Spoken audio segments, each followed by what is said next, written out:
Hi everyone. Today we will try to give you the business plan that how we will launch a palm concrete in Australian market.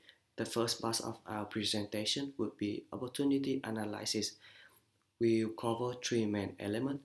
First element is potential market evaluation that gives you the answer for the question: is it possible or is it profitable to launch palm concrete in Australia? The second element is product introduction that gives you the answer for the question: what is PAMAS? And the final element is business model that gives you brief summary about the model that we will use to run our business in market potential market evaluation.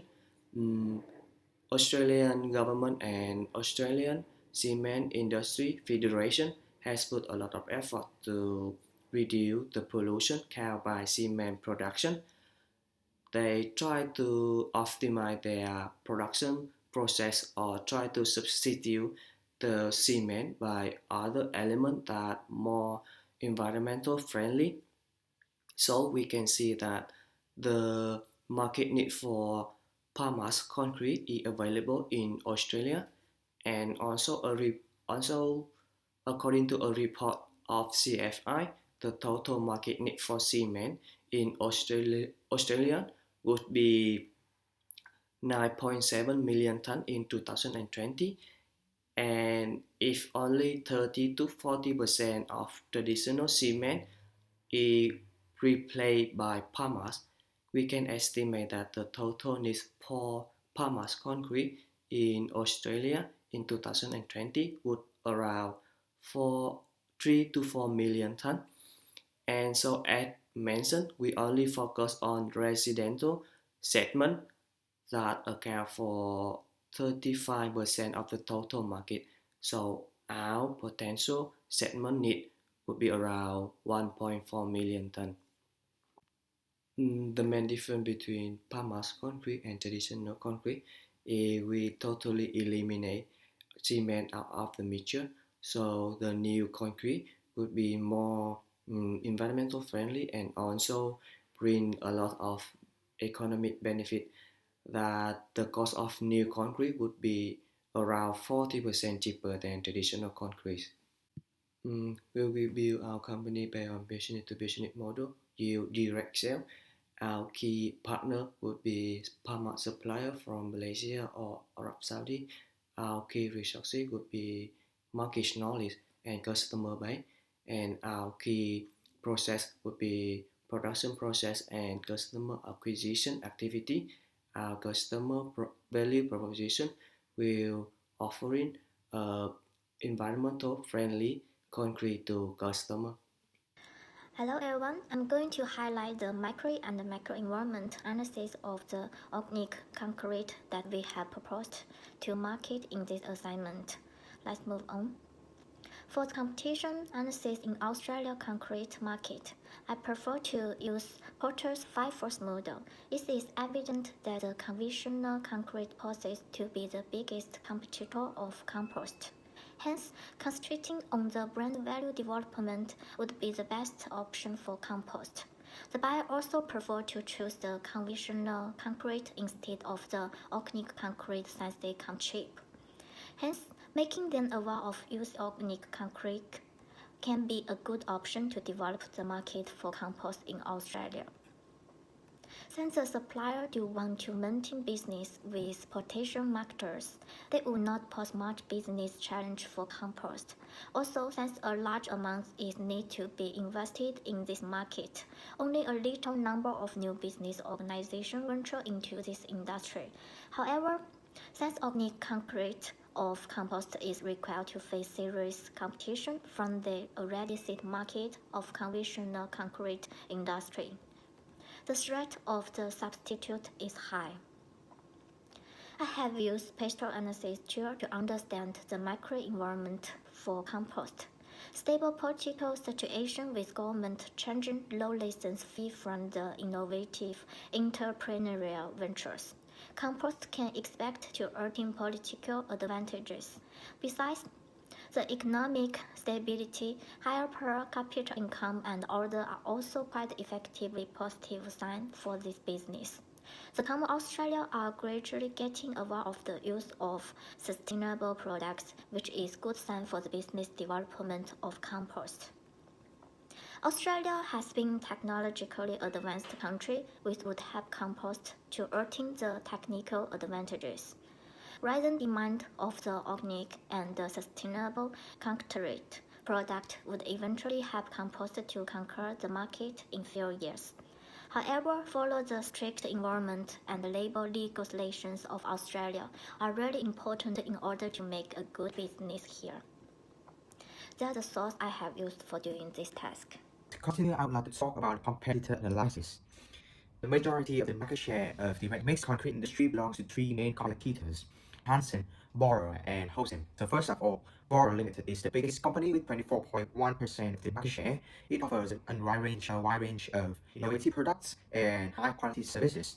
And then Hansen ranks second with 21.9% of the market share. It has a strong partnership with the largest Australian home builders, Simon's Homes, and it's moreover it also have a versatile and maneuverable distribution network, which makes them becomes one of the biggest brands in Australia. And lastly, Hosen with 60.9% of the market share stands out with other competitors with its diversification strategy by offering a wide range of products. These three main competitors create a huge barrier for new entrants like Palm Concrete to enter the market. However, there is a constraint for major players to dominate the regional market due to the limited distances from concrete slurrying. Therefore, there is a chance for small to medium business like Palm Concrete to enter the market to gain local market share. And therefore, the direct competitors to Palm Concrete should be High-Tech and Barrow, which have strong technical capacities and are already engaged in a variety of local projects.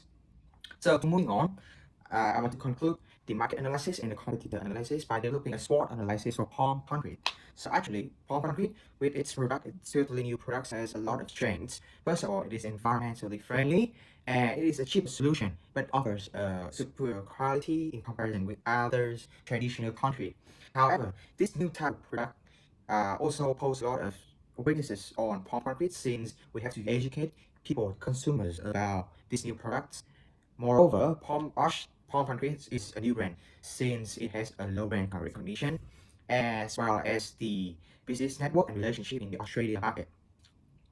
However, the new types of product Palm Ash Concrete also creates a lot of opportunities for Palm Concrete.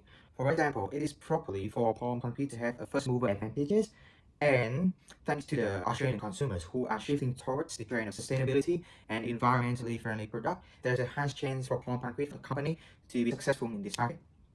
However, palm ash and its application in ready-mix concrete is not new in other countries like Saudi Arabia. So there's a high chance for these countries to, with the available resources and product, to directly provide it to the Australian market, which can increase the intensity in the competition within this market. Moreover, the technology to produce palm ash concrete and the technique to produce it is not complicated. So big competitors or maybe new entrants can easily offer similar products. Hi, tonight I will be covering three things in this presentation, starting off with competitive strategy. So, based on our research, we found out that the research conducted on strength of concrete made from palm ashes, it actually proves that the concrete can be used in construction of superstructures that require maximum strength and stability, such as long-span bridges, high-risk skyscrapers. So, based on these features, it provides actually a wide range of applicable market for the palm ash concrete. So the best strategy is to ensure that the product is well sold to the target customers, which are small residential building contractors and developers, as well as family-owned companies in New South Wales, Australia, which is give us actually so many advantages. First thing, we will be building long, strong term business-to-business relationships, offering flexible payment method and just-in-time delivery based on customer requirement. We're also offering organic ready-mixed concrete. Our target market share is within 5 years. We are aiming that 5% of New South market, meaning 30% of whole Australian market. We also will be producing around 21,000 tons a year of concrete. In 10 years, we are targeting also that 8% of New South Wales and Queensland market, meaning 50% of the whole Australian market, and also we will be producing around 56,000 tons a year of concrete. Hi, so in this part I will be covering marketing plan. So from January 2021 up to January 2022, we will be launching marketing campaigns. So we are aiming to achieve 3 goals. Firstly, we're going to create a brand awareness, which is a C stage, and then we're going to create impact on customer buying intention, which is think stage, and then lastly, we'll create love. So in this part, I will be covering operational plan. So from October 2019 up to December 2020, we'll be completing the operation phase. So we're gonna hit 3 goals. First, we're gonna get all the necessary approvals to launch the product in Australia, and then we're gonna work with suppliers to supply the raw materials to Australia, and then we're gonna work with partners to prepare the factory setup in Australia. And then from January 2021 up to July 2021, so we'll be setting up the factory and prepare for production phase. So we're gonna achieve 3 goals. We're gonna do machinery setup, and also we're gonna ensure the safety procedures, policies, and setup. And then we're gonna set up factory supportive facilities. And then from July 2021 up to December 2021, we're going to be starting the testing production phase. So we're going to also hit 3 goals. So we'll do plan and production process to achieve target outcome, and then we're going to do monitoring production process, and finally we're going to make all the necessary adjustments to improve the process effectiveness and efficiency of a product. Lastly, in January 2022, so we'll be starting the commercial production process. So our aim is to monitor the commercial production process. So we'll have 3 targets. Firstly, the target output in 2022, we'll be aiming to produce 15,000 tons a year, and then in 2023, we'll be aiming to produce 18,000 tons. And finally, in 2025, we'll be aiming to produce 21,000 tons a year. Hi guys, my name is Yashik and I've taken care of the financial aspects here at Powermesh. So if you have a quick look at slide 12, then you'll see that this is a balance sheet, a projected balance sheet from year 1 to year 5. So these are basically our total assets and liabilities for the first 5 years. And I won't be taking much of your time in this one because this is basically number crunching, and this is a projected balance sheet, so it's basically a reflection of what we think our assets and liabilities will look like. Our main concern is cash flow because for any company to survive, cash is the main concern, and we know that cash is king, even if the company is small or big. And I know that you guys are also very, very concerned with the cash flow of the company.